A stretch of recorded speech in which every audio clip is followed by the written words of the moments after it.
Guys, meron tayo ditong isi-service na microwave oven, no? So, ang problema nito guys, umiilaw naman, ayaw lang uminit, no? So, checkin natin guys, tingnan natin kung anong problema ng microwave oven na ito, no?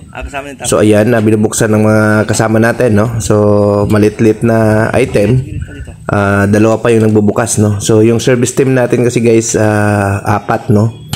Apat na tao yung service team namin, kaya ayun, tinutulong-tulungan yung mga pinapagawa, no, guys. So, ayan. So, ang gagawin natin, guys, pag nabuksan natin yung cover, checkin natin, no.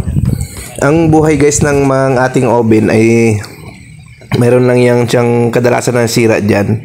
Yung magnetron, yung capacitor, no. Kapag gumagana yan na umiilaw at hindi umiinit, so, ang checkin nyo lang yan, guys, yung magnetron at yung capacitor, no. So, yung fuse niya na high voltage, guys, usually yan puputok kung may problema yung magnetron or yung capacitor, no. So, ito guys yung magnetron, check natin to, no, sa terminal niya.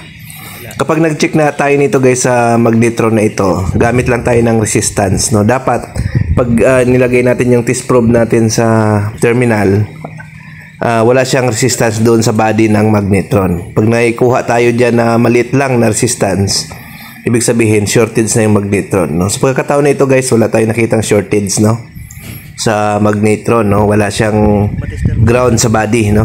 Kasi usually guys, nagkakaroon ng short yan pag nagkakaroon siya ng ground sa body, no. So ayan, ito guys, ito yung fuse, nandito rin guys yung capacitor, no. So yun yung checkin natin guys, para makita natin kung anong problema, no. So, kung may tester kayo guys na may capacitor reading, madali nyo ma-check yung capacitor guys. So, ang capacitor nito is 0.8, no? 0.8 microfarad, no? So, yun ang checkin natin guys. Kung kayo po ay DIY, no, wag nyo na pong subukan, no? Kasi kung hindi nyo masyado kabisado yung microwave oven, mahirap ito guys i-DIY kasi high voltage ito, no? Baka makuryente kayo, no. Ang capacity nito ay 3,000 volts, no, ang nilalabas niyan. So, may tamang pagdi-discharge po ng capacitor para hindi kayo makuryente, no, magkaroon ng electric shock, no. Ayan. So, tine-check natin, guys.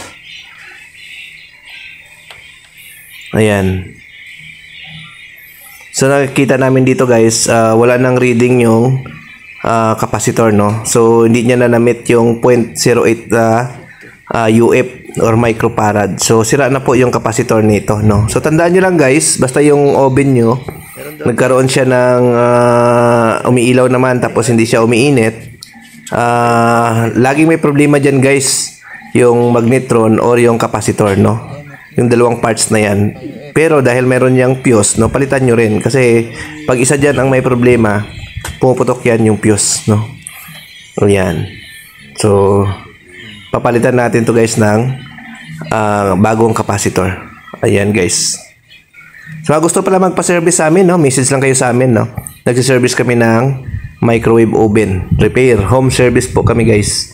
Message lang po kayo sa aming Facebook page, no, para mabigyan kayo ng schedule, no. So ayan. So ito yung fuse guys na sinasabi ko. Papalitan nyo rin to kasi puputok ito guys, yung high voltage na nandito na fuse, no. So puputok din yan. Ayan. So, ito guys, testing na po natin na guys, no. Ayan. Lalagay na natin yan, no. Ayan. Ayan. So, dito pa lang guys, tunog pa lang, alam na. Ayan. Testing lang natin guys. Antayin natin matapos yung pag-test natin, no. Para malaman natin kung umiinit na, no. Antayin lang natin. Ayan. So, i-like nyo rin guys yung ating Facebook page or i-share nyo rin po, no. Ayan. So, patuloy tayo sa pagbigay ng tips or idea or mga kaalaman sa ating mga kababayan, no? Ayan. So, buksan natin guys, no? Tingnan natin kung uminit na. So, ayan guys, no? Ayos na po, no? Mainit na siya. Ayan, no? Ayan. Okay guys, maraming salamat sa panonood. Bye-bye.